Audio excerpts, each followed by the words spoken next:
Hoy vamos a hablar de cómo una catástrofe, una de las grandes, está obligando a repensar desde cero cómo construimos nuestras ciudades. Y es que, después de la devastación, a veces surge una oportunidad, la de reconstruir, sí, pero mejor, de una forma más inteligente y, sobre todo, sin improvisar. Esta pregunta es clave. ¿Qué pasa cuando una ciudad crece de espaldas a su geografía? Porque esto es justo lo que está en el fondo de las terribles inundaciones de Valencia de 2024. Ojo que no fue solo un desastre natural, ¿eh?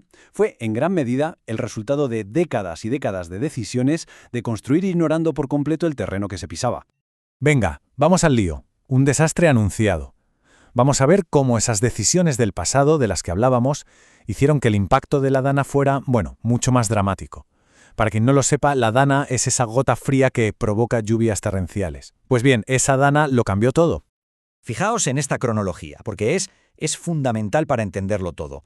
La catástrofe del 29 de octubre no apareció de la nada, no. Fue la gota que colmó el vaso, la culminación de un proceso que llevaba décadas gestándose, décadas en las que las ciudades fueron creciendo, comiéndose los caminos naturales del agua. Y claro, ese día, el agua simplemente reclamó lo que era suyo. Y aquí lo vemos clarísimo, el choque de dos mundos. Por un lado, los barrancos. Pensemos en ellos como sistemas vivos, con memoria, que saben perfectamente cómo gestionar el agua. Y por el otro, el desarrollo urbano, el asfalto, el hormigón, que los veían como un estorbo, algo que había que tapar y controlar. Se construyó literalmente de espaldas a la geografía. Y las consecuencias, pues eran inevitables.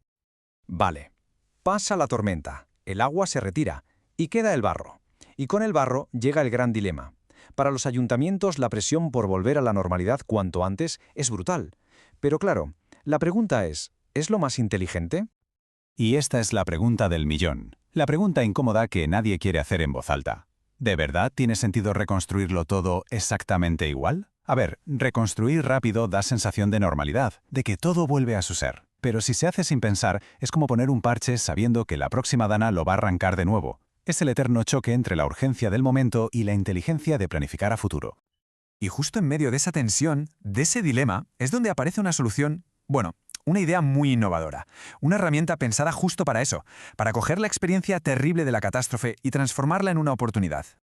Se llaman Agendas Urbanas de Reconstrucción, o AUR para abreviar, y el concepto es muy potente. No se trata solo de arreglar lo que se ha roto, no. La idea es usar todo lo que se ha aprendido con el desastre para rediseñar las ciudades, para que estén mejor preparadas. Lo más importante es eso, el foco está en reducir la vulnerabilidad, pero a largo plazo. Claro, esto no surge de la nada. Detrás de esta idea hay gente, equipos de expertos como los de Paisaje Transversal. Llevan más de 10 años dándole vueltas a cómo mejorar las ciudades. Y ahora toda esa experiencia la están volcando en los pueblos y ciudades más afectados, ayudándoles a imaginar, a definir cómo quieren que sea su futuro.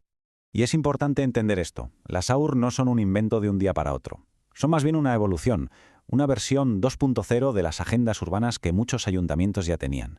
Pensemos que la Dana fue como un test de estrés brutal que obligó a coger esos planes que estaban en un cajón y actualizarlos con una capa nueva, una capa crucial, la de la resiliencia, la de estar preparados de verdad.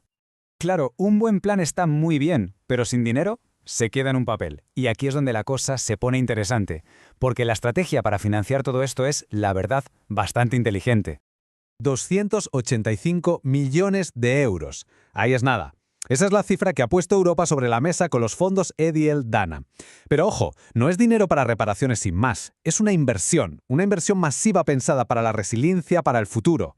Esta frase de Pilar Díaz, una de las impulsoras de Paisaje Transversal, lo clava. No es para reponer lo afectado, es para mirar más allá. O sea que el dinero no es para el sofá que se ha estropeado o para pintar la pared. Para eso ya hay otras ayudas de emergencia. Este dinero es para pensar en cómo será la ciudad dentro de 20 años. Es para proyectos que de verdad la transformen. Y aquí viene el giro de guión, la clave de todo el sistema.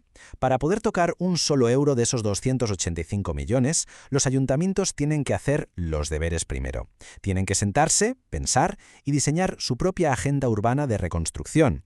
Es una forma, digamos, de obligarles, en el buen sentido, a planificar antes de construir. Un cambio de mentalidad total. Pero claro, no hay una solución única para todos. Cada pueblo, cada ciudad es un mundo. La inundación no fue igual en todas partes, así que las soluciones tampoco pueden serlo. Mirad esta tabla, porque se ve muy bien cómo la geografía lo cambia todo. En Catarroja, por ejemplo, las calles se convirtieron en auténticos ríos. En Siribella, el riesgo era otro, convertirse en una especie de balsa, quedar atrapados. Y en Picassent el problema estaba más concentrado en ciertas zonas. Cada lugar tiene su punto débil y necesita una solución a medida. Y para eso, precisamente, sirven las AUR. Ahora, aunque cada sitio es diferente, sí que hay problemas que se repiten en casi todos. ¿Cuáles? Pues mira, mucha gente viviendo en plantas bajas, que son las más vulnerables. Pocos edificios públicos listos para una emergencia. Y sobre todo, esto es clave, demasiado asfalto. Demasiado suelo sellado que no deja que el agua se filtre. Por eso una de las soluciones que más se está proponiendo es la naturalización.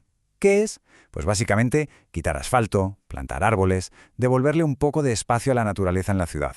Al final, si hay que quedarse con una sola idea de todo esto, yo creo que es esta. Reconstruir de forma más inteligente, no solo más rápido. Porque la verdadera resiliencia no se mide en lo rápido que se levanta un muro, sino en la inteligencia que se pone para que el próximo temporal no lo vuelva a tirar.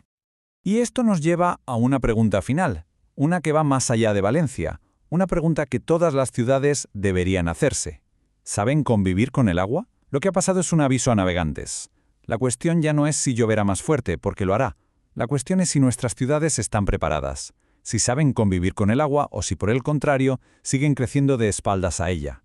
En esa respuesta, la verdad, nos jugamos mucho.